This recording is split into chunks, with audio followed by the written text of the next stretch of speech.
ways and maintaining that diversity. Fun neighborhood, and there are organizations that are helping people in the neighborhood. Kansas City was the third largest cable car system in the United States, and we had a very early electric track. So, you know, we've been pretty open about office use, residential use, but a real mixed use project. Not only points of view from different people, but points of view to be taken by a developer. Grassroots stuff community based. I love and will go as far out as somebody like this wants to go. But sooner or later we got to plant it in a place that most of the time has folks who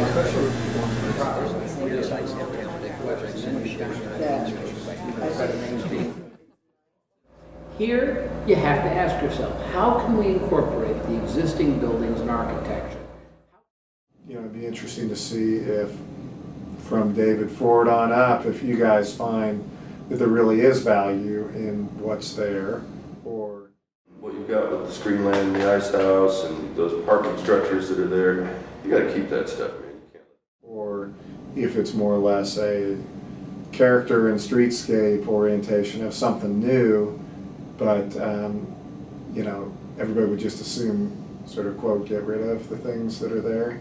And again, that doesn't mean if the Mexican restaurant's people's favorite hangout, that the Mexican restaurant can't fit into a new scheme, but whether you're really preserving what's there, or if you are starting with a clean slate and it's just kind of this, it is planned, but it's kind of how you plan it out.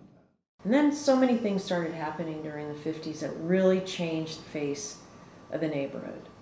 I still think, you know, interstate being the largest. I think the interstate and the complete cutting off of that beautiful park system. And so to me, the question is, can you make those links pedestrian friendly? And I think the bridge work and the artwork and actually creating sidewalks you can walk on, I mean, something, you know, the things that you guys have been involved in are very helpful. It's still a long, noisy, unfriendly stretch to go across. So, How can we find a use that serves the west side, that serves the crossroads, that serves the Performing Arts Center? Yeah, like people being able to somehow connect. It doesn't have to be monetary. but just some kind of gesture, because I would hate for something to be built or something to be developed and nobody made that attempt to try to reach to the neighborhood or the community. there's going to be a lot of immersion into real life tangible issues. How do those relate to like the board of directors of the Performing Arts Center? How do those relate to the real estate development entity that owns the majority of the property on this block? How does this relate to regular humans? And then the roses that they planted are thorned rose bushes. Okay? Now talk about your feng shui in an urban environment. 8 inches off your door, if you can get it open, you step into thorns. She ripped a really nice dress. I was just like, that ruined the day. Did you think that's not going to leave an impact on people when they're visiting the urban environment? On this site, where you have an opportunity to create a lot of density, if you believe in density, which I do. I don't think you have to knock down every single building you come across to develop something new.